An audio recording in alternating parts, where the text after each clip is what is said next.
Hi, I'm Zach Keenan. Welcome to Nerd Dads. I'm your host. Today is episode 2, and it is Jurassic Week because of Jurassic World. New format for the show.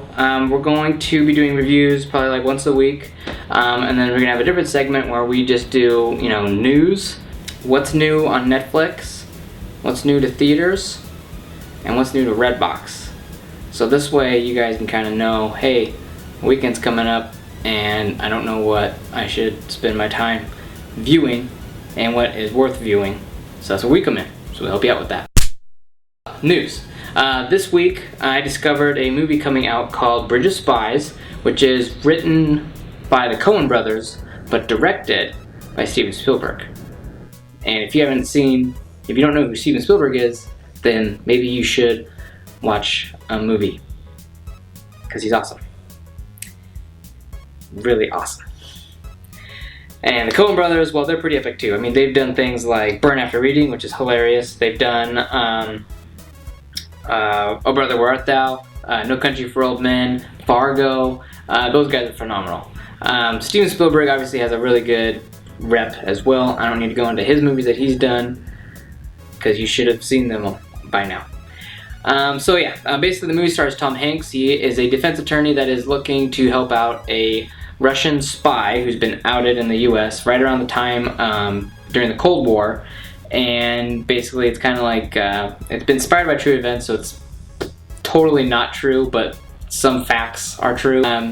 He initially kind of follows all the stuff that people do to him while they're like, hey, why are you defending this guy? He's a Russian spy. And he's like, 'cause of justice.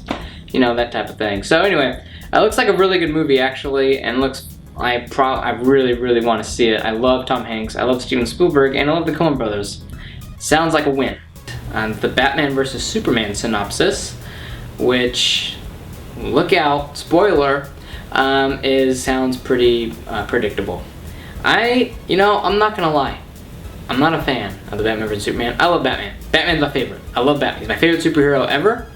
And Batman vs. Superman looks like a total letdown in so many different ways, starting with Ben Affleck. I've seen the original Daredevil, the movie that came out a long time ago. You killed the only two people I ever loved. Why? Business. It's all it ever is, business. Anyway, basically the plot line to Batman vs. Superman is Superman is basically Superman. He's like a god, right? He's like totally not killable unless you have like some kryptonite dust, and the whole world's super afraid of a superhero that cannot be defeated. And they go to Batman like, look, Batman, you gotta keep Superman in check, buddy. And so Batman and Superman end up fighting. I'm guessing Superman's gonna say something like, you can't fight me, I'm Superman, why'd you want to do that, I'm trying to help. And Batman's like, I don't care, you shouldn't be invincible, blah blah blah. And then there's gonna be a bigger cataclysm that comes in, and they kinda gotta work together to figure out how to solve it. I'm guessing it's gonna be like Darkseid or something. However, the other characters that they've announced are gonna work their way into it, I don't know. I mean, they've announced Wonder Woman's gonna be in it, they've announced that Aquaman's gonna be in it. It's good. That part actually kind of interests me to see how that's going to play out. But I don't think it's going to be a good movie. I'll probably wait for it to come out on Blu-ray, or I'll just not see it ever. The Hunger Games trailer also dropped today. This is the 4th installment in the Hunger Games quadrilogy. I haven't had a chance to see it yet, mostly because I don't really care. I mean, Hunger Games 1 was really good. Hunger Games 2 bored me to tears. Hunger Games 3, Mockingjay Part 1, finally got me. I was like, this actually is really good. I'm pretty sure it's gonna end well. I mean, unless you read the books, in which case you probably don't really like the movies very much. But as a person that hasn't read the books, I was really excited about number 3, after she stopped whining. I'm so tired of her whining. What's new to Netflix, or what you could be watching on Netflix this week? My personal picks have been Daredevil, which is super good, okay? Super violent. I am really shocked at how Marvel wrote off We're like, oh yeah, sure, that's fine. Oh, you want to snap his wrists in half? Okay, yeah, we'll go ahead and do that. Oh, you want to beat the guy's face in with the... Dude, it's violent. It gets nuts. I don't know, dude. It doesn't feel like Disney. So if you're looking for, if you're looking for a Marvel movie that doesn't feel Disney, check out Daredevil. It's pretty epic. Moving on to what's new in theaters this month, or this week, is Jurassic World. As you can tell by the theme, Jurassic World looks epic. Once again, the old ones were done by Steven Spielberg. Remember him? I mentioned him earlier on the show. Jurassic World's gonna be awesome. It's got Chris Pratt, it's got Bryce Dallas. They're gonna be in it. Bryce Dallas, she's a good actress. She's alright. She's been, I don't know, I wouldn't say she's my favorite. Chris Pratt, on the other hand, I love. Jurassic World comes out this weekend. It looks epic. I've been doing everything I can to not see or hear any of the trailers. When I went to go see Avengers 2 with Tim, Jurassic World trailer came on, and I did this.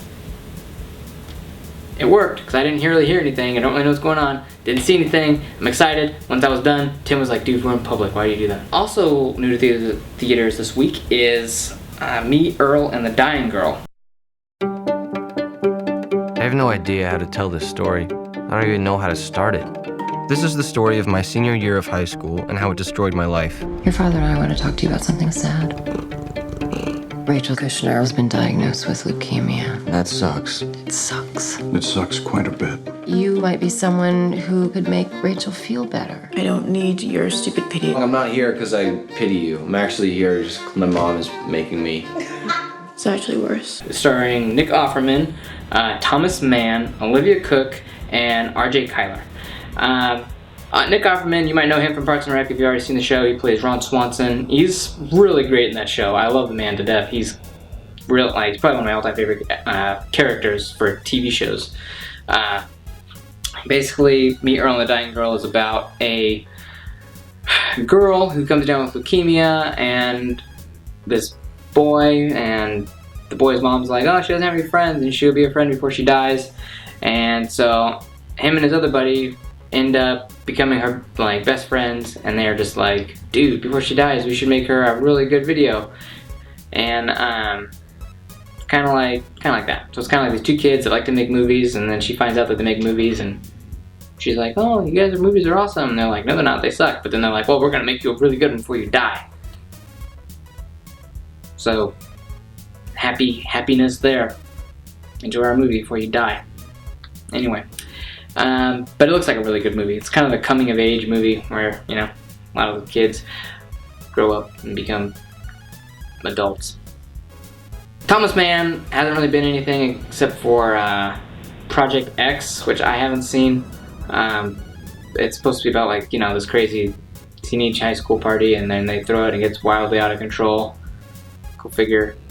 And yeah, so it's basically like a raunch comedy. And then there's Olivia Cook, whom I've said, she hasn't really been anything either. She's coming out in another movie after Me, Earl, and the Dying Girl called Ouija, which is basically about a Ouija board that's possessed, go figure, and basically this demon thing goes around killing everybody that's playing with the Ouija board.